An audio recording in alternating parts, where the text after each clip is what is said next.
ನಮ್ಮ ಉತ್ತರ ಕರ್ನಾಟಕ ಸ್ಪೆಷಲಿ ನಮ್ಮ ಬೀದರ್ ಕಲಬುರಗಿ ಕಡೆ ಬಜ್ಜಿ ಅಂದರೆ ಎಲ್ರಿಗೂ ಗೊತ್ತೇ ಇರುತ್ತೆ. ಸ್ಪೆಷಲಾಗಿ ಹೇಳೋದೇನು ಬೇಡ.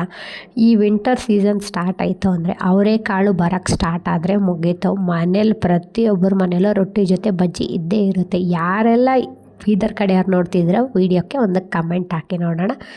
ಇದು ಮಾಡೋದು ಮಾತ್ರ ತುಂಬ ಈಸಿ ಅಂತ ನಮ್ಮ ಮಮ್ಮಿ ಹೇಳ್ತಾರೆ. ಅವ್ರು ಮಾಡ್ತಿರೋದು ನಾನು ಜಸ್ಟ್ ವಯಸ್ಸವನ್ನ ಕೊಡ್ತಿರೋದು. ಫಸ್ಟ್ ಅವರೆಕಾಳು ಶೇಂಗಾ ಕಾಳನ್ನ ಒಂದು 3 ವಿಸಲ್ ಬರೋಷ್ಟು ವಿಸಿಲ್ ಹೊಡ್ಸ್ಕೊಂಡು ಮೆಂತ್ಯ ಸೊಪ್ಪು ಎಷ್ಟಿದ್ರೂ ಅಷ್ಟು ಚೆನ್ನಾಗಿ ಮೆಂತ್ಯ ಸೊಪ್ಪು, ಪಾಲಕ್ ಮತ್ತು ಹಸಿ ಹುಣ್ಸಿನ್ಕಾಯಿ, ಮೆಣಸಿನ್ಕಾಯಿ ಅದನ್ನ ಚೆನ್ನಾಗಿ ಹುರ್ಕೊಂಡು ಅದನ್ನೆಲ್ಲ ಮಿಕ್ಸಿ ಹಾಕ್ಕೊಂಡು ರೆಡಿ ಮಾಡ್ಕೋಬೇಕು. ಹುಣಸೆ ಹಣ್ಣ ಏನು ಬಾಯ್ಲ್ ಮಾಡ್ಕೊಂಡು ಇಟ್ಕೊಂಡಿದ್ವಲ್ಲ ಆ ಹುಳಿಯಲ್ಲಿ ಇದೇನು ಸೊಪ್ಪೆಲ್ಲ ಕಟ್ ಮಾಡ್ಕೊತೀವಲ್ಲ, ಪಾಲಕ್ಕು, ಮೆಂತ್ಯ ಸೊಪ್ಪು, ಆಮೇಲೆ ಈರುಳ್ಳಿ ಸೊಪ್ಪು ಇದ್ರೂ ಚೆನ್ನಾಗಿರುತ್ತೆ. ಅದನ್ನೆಲ್ಲನೂ ಹಾಕ್ಕೊಂಡು ಚೆನ್ನಾಗಿ ಬಾಯ್ಲ್ ಬರೋ ಥರ ಬಿಡಬೇಕು. ಆಮೇಲೆ ನಿಮಗೆ ಎಷ್ಟು ಬೇಕೋ ಅಷ್ಟು ಖಾರ, ಇದಕ್ಕೆ ಎಷ್ಟು ಹುಳಿ ಖಾರ ಇರುತ್ತೋ ಅದರಿಂದನೇ ತುಂಬ ಟೇಸ್ಟ್ ಬರುತ್ತೆ. ಆಮೇಲೆ ಅರಿಶಿನ, ರುಚಿಗೆ ತಕ್ಕಷ್ಟು ಉಪ್ಪನ್ನ ಹಾಕ್ಕೊಂಡು ಚೆನ್ನಾಗಿ ಕುದಿಸ್ಕೋಬೇಕು. ರುಚಿ ಅಂದರೆ ಅದ್ರದ್ದು ಹುಣಸೆ ಹಣ್ಣಿಂದು ಹುಳಿ. ಹುಣಸೆ ಹಣ್ಣು ಅಂದರೆ ಒಣಗಿರೋದಲ್ಲ, ಹಸಿದಿರುತ್ತಲ್ವ ಆ ಹುಣಸೆ ಹಣ್ಣು ಎಲ್ಲ ನಮ್ಮ ಮಮ್ಮಿ ಅಲ್ಲಿಂದನೇ ತಂದಿದ್ರು. ಅವರೆಕಾಳು ಮತ್ತು ಹುಣಸೆ ಹಣ್ಣು ಎಲ್ಲನೂ. ಅದಕ್ಕೆ ಕಡಲೆ ಹಿಟ್ಟು ನಿಮಗೆ ಎಷ್ಟು ಬೇಕಾಗುತ್ತೋ ಅಷ್ಟು ಗಟ್ಟಿಗೆ. ನಾವು ಕಾಳನ್ನ ಜಾಸ್ತಿ ಇಟ್ಟಿದ್ವಿ, ಕಡಲೆ ಹಿಟ್ಟನ್ನ ಸ್ವಲ್ಪ ಹಾಕಿದ್ವಿ. ಈ ಥರ ಅದನ್ನ ಕೈಯಲ್ಲಿ ಕಲಿಸ್ಕೊಂಡ್ಬಿಟ್ಟು ಅದು ಬಾಯ್ಲ್ ಆಗಿ ಕುದೀತಾ ಇರುತ್ತಲ್ವ, ಆ ಕುದಿಯೋದ್ರಲ್ಲಿ ಇದನ್ನ ಹಾಕಿ ಚೆನ್ನಾಗಿ ಮಿಕ್ಸ್ ಮಾಡಬೇಕು.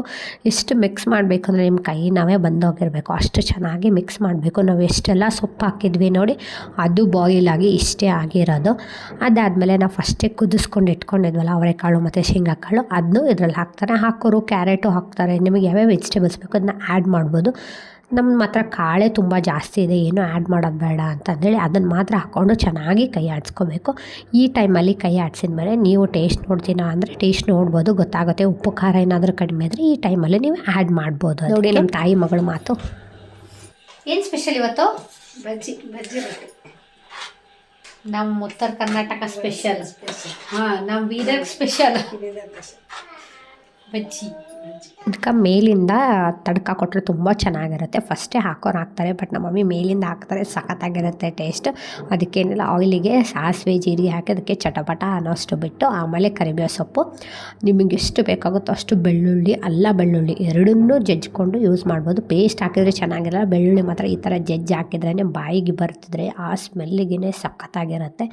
ಈ ಥರ ಜಜ್ಜಿಬಿಟ್ಟು ಅದ್ರ ಜೊತೆ ಅಲ್ಲ ಪೇಸ್ಟನ್ನು ಹಾಕಿಬಿಡಬೇಕು, ಹಸಿ ಶುಂಠಿ ಪೇಸ್ಟು ಎರಡನ್ನೂ ಹಾಕಿ ಚೆನ್ನಾಗಿ ಅದು ಕಲರ್ ಬರಬೇಕು. ಮೀನ್ಸ್ ಬೆಳ್ಳುಳ್ಳಿ ಫುಲ್ಲು ಕಲರ್ ಚೇಂಜ್ ಆಗಿರಬೇಕು. ಈ ಥರ ಲಾಸ್ಟಿಗೆ ನಿಮಗೆ ಎಷ್ಟು ಬೇಕೋ ಅಷ್ಟು ಕೊತ್ತಂಬರಿ ಸೊಪ್ಪನ್ನ ಹಾಕಿ ಅದರಲ್ಲೇ ತಡ್ಕದಲ್ಲಿ ಹಾಕಿ ಲಾಸ್ಟಿಗೆ ತಡ್ಕನ ನಾವು ರೆಡಿ ಮಾಡಿ ಇಟ್ಟಿದ್ವಲ್ಲ ಬಜ್ಜಿನ ಅದರಲ್ಲಿ ಹಾಕ್ಬಿಡ್ತಾರೆ. ಇದಕ್ಕೆ ನಮ್ಮ ಕಡೆ ಬಜ್ಜಿ ಅಂತಲೇ ಕರೆಯೋದು. ಬಜ್ಜಿ ಅಂದರೆ ಎಲ್ಲ ಮಿಕ್ಸ್ ಇರುತ್ತೆ. ವಿಂಟರ್ ಸ್ಟಾರ್ಟ್ ಆದರೆ ಸಾಕು ಎಲ್ಲರೂ ಪ್ರತಿಯೊಬ್ಬರ ಮನೆಯಲ್ಲೂ ಬಜ್ಜಿನ ಮಾಡ್ತಾರೆ. ಇದನ್ನ ಒಂದು ದೊಡ್ಡ ಪಾತ್ರೆಯಲ್ಲಿ ಮಾಡಿಕೊಂಡು ಒಂದು 4 ದಿವಸ ಆದರೂ ತಿಂತಾರೆ ಎಲ್ಲರೂ, ಅಷ್ಟು ಇಷ್ಟಪಡ್ತಾರೆ. ನಮ್ಮ ಮನೇಲಿ 3 ದಿವಸ ಆರಾಮಾಗಿ ತಿಂತೀವಿ. ಎಷ್ಟು ನೋಡ್ಬೋದು ಎಷ್ಟು ಚೆನ್ನಾಗಿದೆ ಅಂಥೇಳಿ. ನಮ್ಮ ಹಸ್ಬೆಂಡ್ಗೆ ಫಸ್ಟು ಪ್ಲೇಟಿಗೆ ಹಾಕ್ಕೊಟ್ಟೆ ನಾನು. ಬಿಸಿ ಮಮ್ಮಿ ರೊಟ್ಟಿ ಮಾಡ್ತಿದ್ರು, ಈ ಕಡೆ ಬಿಸಿ ಬಜ್ಜಿ ಜೊತೆ ಅವ್ರು ಮಾತ್ರ ತುಂಬ ಇಷ್ಟಪಡ್ತಿದ್ರು. ಅವ್ರ ಕಮೆಂಟು ನೀವು ಕೇಳ್ಬೋದು. ನನಗೆ ಮಾತ್ರ ಇವಾಗ ನೋಡ್ತಿದ್ರು ಬಾಯಲ್ಲಿ ನೀರು ಬರ್ತಾ ಇದೆ. ಊರಿಂದ ನಮ್ಮ ಅತ್ತೆ ಬಂದಿದ್ದಾರೆ, ಬಜ್ಜಿ ಸೂಪರ್ ಆಗಿದೆ. ನಮ್ಮ ವೈಫು ಮಾಡ್ತಾರೆ, ಇಷ್ಟು ಟೇಸ್ಟ್ ಆಗಲ್ಲ. ಅತ್ತೆ ಮಾಡಿರೋ ತುಂಬ ಚೆನ್ನಾಗಿದೆ ನೋಡಿ, ಎಷ್ಟು ಇಷ್ಟಪಟ್ಟು ತಿಂತಿದ್ದಾರೆ. ಜೋಳದ ರೊಟ್ಟಿ ನೋಡಿ, ರೊಟ್ಟಿ ಪೇಪರ್ ಥರ ಆಗಿದೆ. ವೈಫ್ ಮಾಡ್ತಾರೆ. ನನಗೆ ನಮ್ಮ ಮಮ್ಮಿ ಥರ ರೊಟ್ಟಿ ತೆಳುವಾಗಿ ಮಾಡೋಕ್ಕೆ ಬರಲ್ಲ ಅಂತ ನಮ್ಮ ಹಸ್ಬೆಂಡ್ ಕಮೆಂಟು. ನಾನು ಕಲಿತೀನಿ, ಯಾವಾಗ ಕಲಿತೀನೋ ಗೊತ್ತಿಲ್ಲ, ಬಟ್ ರೊಟ್ಟಿ ಮಾಡೋಕ್ಕೆ ಬರುತ್ತೆ. ಬಟ್ ಇಷ್ಟು ದೊಡ್ಡ ಇಷ್ಟು ತೆಳುವಾಗಿ ಬರಲ್ಲ. ಅವ್ರು ನೋಡ್ಬೋದು ಎಷ್ಟು ಚೆನ್ನಾಗಿ ತಟ್ಟಿ ಮಾಡ್ತಾರೆ ಅಂತ. Thank you for watching.